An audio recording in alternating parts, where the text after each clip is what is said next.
From Homestead Media, this is HHS In Depth.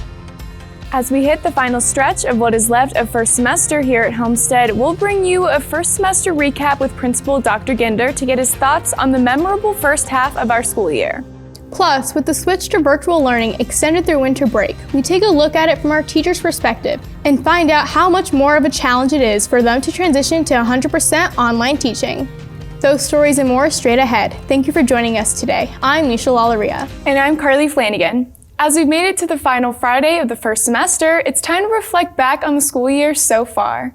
HHS In Depth reporter Ashton Hackman recently caught up with Principal Dr. Ginder to reflect back on a first semester filled with adversity faced during a global pandemic, how students were able to adapt to online learning, and a look ahead into winter break. We have officially reached the end of the first semester, and now as we gear up for winter break, Dr. Ginder reflects back on the first semester. As we got 3 days and then 3 weeks, I think we got to the point where we realized, hey, we can do this. And we started having fans at athletic events and things were happening and going well. So yeah, there was a bunch of surprise as we went along. And then of course disappointment 5 weeks ago when we stopped. The first semester of the school year ended like it started. COVID cases on the rise and anxieties over whether students will remain in school. In the final months of the semester, students were sent back home to learn virtually in a real-time schedule different from last semester, a system which Dr. Ginder says has worked better than the system used in the spring. But before we went back home, we saw big accomplishments in academics and athletics. The girls' golf team were crowned state runner-ups after winning state last season. The boys' football team had a tremendous season, coming back, winning the SAC for the second year in a row and making it to regionals. The Homestead construction project has seen huge changes since the start of the year, with new buildings set to begin construction soon. And as we get set for winter break, Dr. Ginder wants students to take advantage of the extended winter break to refresh and reset for next semester. Also be on the lookout for a future video regarding traffic flow and parking on campus that will be dropped in the coming weeks. Reporting for HHS In Depth, I'm Ashton Ackman. Spartan seniors, be sure to check out a number of new scholarships with upcoming deadlines. Several have recently been added to the Homestead High School Scholarships page, which can be accessed by visiting the HHS Guidance Scholarships page or by going to the HHS Class of 2021 Student Service modules in Canvas. It's officially been 1 month since high school students were sent home for remote learning, and we know how big of a challenge it has been for students. But what has adapting to 100% online teaching been like for Homestead's faculty? HHS In Depth reporter William Biquette is in now to take a look at how a few of our teachers are adapting to this challenge. With schools shutting down in response to COVID-19, some teachers have had more to face with their less traditional classes. Here's what they have encountered while keeping their classes up and running. The plan kind of is just to do what we've been doing. All of my classes are performance classes, so we've just kind of had to make the switch to doing our work and rehearsing online, using different breakout rooms for smaller groups and things like that. Photography has been a challenge because normally the beginning photography class is in the darkroom, and the darkroom is a closed environment, and we've had to make some adjustments to our curriculum because we can't have 20-some students in the closed environment in there in the dark. So we've had to switch to a more digital format. But we've made the switch, and we're making adjustments, and it's actually allowed me to refresh and revive my curriculum and come up with some really interesting lessons for the students. While facing these changes, some problems proved more difficult than others. Probably the hardest thing through this whole thing are my 3 choir classes because I can't hear all the kids singing together at the same time. So what we've been doing is focusing more in my concert choir on music theory and sight reading. And then in my 2 show choir classes, we've been working on choreography during class time and then singing during the after school rehearsals. Even with all these obstacles, there is still some good that has come out of this semester. I started thinking about what would happen if we did eventually have to go to online or a more virtual format. I started to shift my thinking to a more digital format because I saw the writing on the wall. And even though it was sad, I had to start making those adjustments. But I saw that there was a light at the end of the tunnel, and I saw that I was going to be able to revive my curriculum and add some new things in there that I wasn't able to have before. So in the end, it's all working out. Even with these changes, these teachers kept their classes moving and their students learning. Reporting for HHS In Depth, I'm William Biquette. When we come back, last month during the national election, 2 members of the community were elected to be on the SAC school board. We'll meet these 2 new people and learn more about their roles of being on the school board that represents our school district. Stay tuned, you're watching HHS In Depth.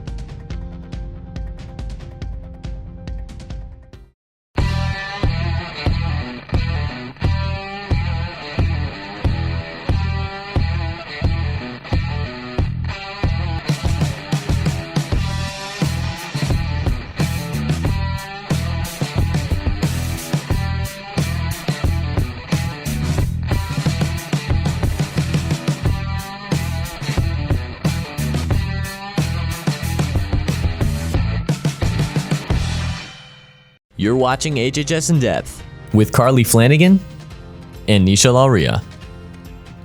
Welcome back, I'm Carly Flanagan. Last month's election filled 2 positions on the SAC school board. The winners of the election were Brad Mills, who was elected for a 2nd term to be the vice president of the school board, and Jennifer Bennett, who is a school board member for the first time. Being a part of the SAC school board is a big obligation and has many responsibilities associated with the positions.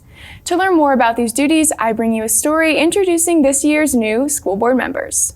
The vice president typically attends bi-weekly meetings, kind of disjointed this year with COVID, so a lot of those meetings have been virtual, like everything else that we do. That's one of the major things the vice president does that a regular member doesn't. All board members attend bi-weekly, pretty much school board meetings. Those are open to the public. We invite all the students and public to come. We really help guide the superintendent for ideas that he has. We make financial decisions. We have committees. So right now I am learning and I'm meeting with administrators, and I will meet with those people one-on-one just to get to know them and kind of what their jobs entail, really how best I can serve them. Taking on this responsibility means helping the SACS community in many different ways. There's a couple things we want to institute or change or add, I guess, in the short term. One is we want to get more public input. Early next year, we're going to start allowing the public to speak at every meeting. Another thing we want to do is start to video record and Zoom, however you want to do it, all of our meetings so that people could sit at home and watch the meeting. That's the second thing we want to try and get in place pretty quickly. We need more diverse teachers in our area. I'm very, very passionate about our students being prepared not only for Fort Wayne, Indiana, but anywhere they want to go. I want to bring tandem teaching back. It's a lot of time to teach. It is not just the school day. And so I would love to put that back into practice, just to better prepare our students to deal with the world, resiliency, how to cope, coping skills. I really would love to start implementing that at, kindergarten level. On behalf of the SACS community, we thank them for their hard work and dedication. If you have any questions or concerns about the school board members, you can always contact them by finding their information on the SACS website. Turning to weather now. There was a little bit of an unexpected warm-up yesterday, but can we expect that to continue into the weekend? Cora Shaw joins us now to break down what we can expect to see the rest of the weekend. Hey, Cora. Hey Carly, taking a look at the weather for today. It looks like yesterday's unseasonably warm and sunny day will be the best of this small warm-up we're currently experiencing. Today will bring cloudy skies and a high of 49. And for your weekend, Saturday will still have the warm temperatures outside, but unfortunately also rainy conditions all day long, especially later in the day. And then Sunday, those cold temps come back with highs only hitting the mid-30s and once again cloudy skies. Hate to say it, but all in all, a very bland weather weekend, so you might want to stay inside. All right, thank you, Cora. Next in sports, the boys basketball team had an exciting start to their season, winning 3 games in 5 days and vaulting way up in the state basketball rankings. And both the girls and boys basketball teams begin their SAC doubleheader Friday nights, tonight here at home against Dwenger.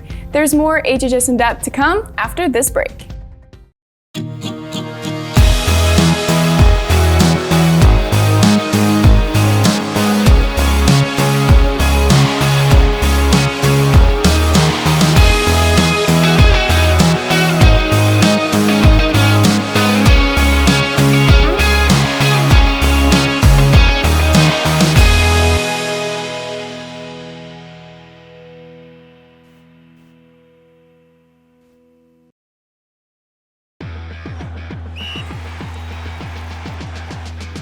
Welcome back. I'm Ashton Ackman. The boys basketball team had to wait a week to get their season underway, which made last week an even busier week than they expected it to be originally. But with 3 games in 5 days to open their season, the Spartans were forced to figure things out on the hardwood in short time. After beating Huntington North and Warsaw on the home court, the Spartans saved their best for last as they traveled down to Brownsburg to take part in the Sneakers for Santa shootout against previously unbeaten and number 4 ranked Cathedral. We'll pick things up late with Homestead trailing by 5 with under a minute to go. Senior Luke Goody drills this deep three-pointer to put pressure on the Irish. Another look at the three-pointer to keep Homestead alive. After Cathedral made 1 of 2 free throws, more late heroics ensued as senior Grant Simmons buries this left-wing three-pointer to tie things up, and we're headed to overtime.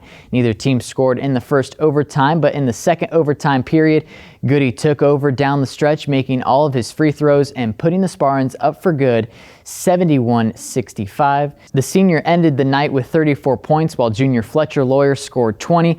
Homestead moves to 3-0 with a 71-65 double overtime victory over number 4 Cathedral. With that win and the 3-0 start to the season, it got the rest of the state taking notice in Homestead. In this week's AP poll released Monday night, Homestead jumped all the way up to number 3 in the state, their highest ranking since the 2015 state championship season. Well, after 5 straight seasons of not losing a regular season SAC game, most people wondered if this might be the year for the Homestead girls basketball team would finally see that streak snapped. And in another instant classic game with clutch plays made by both teams, the girls fell just short in double overtime to Carroll's 62-58. But junior Ayanna Patterson had a huge night with 32 points and 12 rebounds. Senior Grace Sullivan chipped in with 5 assists for Homestead. And with that loss, one of the longest regular season conference winning streaks was snapped. I mentioned earlier that Homestead had never lost a regular season SAC game since joining the conference in 2015. But if you go back even further to their NHC days, the girls team had won 66 straight games between December of 2012 through December of 2020, an amazing accomplishment. Well, both teams are back in action tonight as they start the traditional SAC girls-boys doubleheader Friday night. Both Spartan teams welcome in the Bishop Dwenger Saints to Spartan Arena, and with no fans in attendance, Homestead Live has got you covered. You can catch both games live on Homestead Media's YouTube channel. The girls tip off at 6 p.m. with the boys game to follow. And don't forget that our wrestling team is in action tomorrow at Northridge starting at 9 a.m. And both the girls and boys basketball teams hit the road, with the girls at Angola at 1:30 and the boys at New Haven at 7:45. Good luck to all Spartan teams in action this weekend. That's all for Sports Core. Has a final check of the weather when we come back.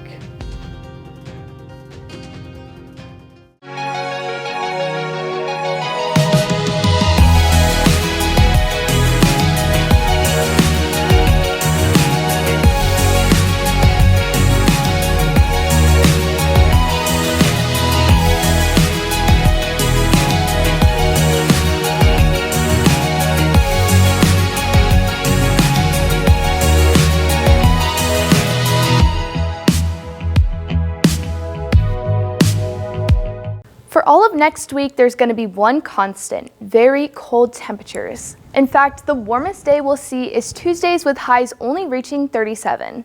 After the rain Saturday, the good news is we should stay dry all week, with a slight chance of snow showers Wednesday morning. Not a bad day to sleep in for our first day of winter break. As for sunshine, it looks like Monday and Thursday are the best days to get outside if you need to. Carly and Nisha, back to you. All right, Cora, thank you. And thank you for watching today. Don't forget, the Homestead Spartans girls and boys basketball teams will be in action tonight against Bishop Dwenger. You can catch all the action on Homestead Live. Tip-off is set up for 6 o'clock p.m. for the girls game, with the boys game to follow. Have a great weekend, the last 2 days of school, and a fantastic, much-needed winter break. We want to wish everyone happy holidays, and we'll see you back here at the start of second semester. And since this is our final show of the year, today we leave you with a recap video of the year 2020, created by Nada DeHook. Some call it the worst year ever, some call it the longest year ever, but there is no doubt that the year 2020 will never be forgotten. Here's a reminder of everything that occurred during this iconic year.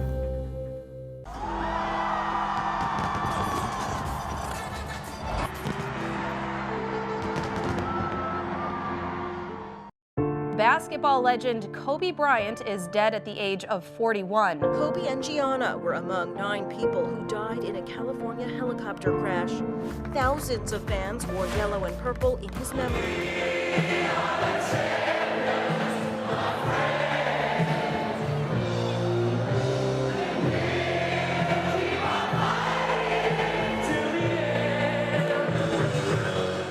And the Oscar goes to Parasite. The Academy had taken some criticism this year about a lack of minority and female nominees. The first film not in the English language to win Best Picture.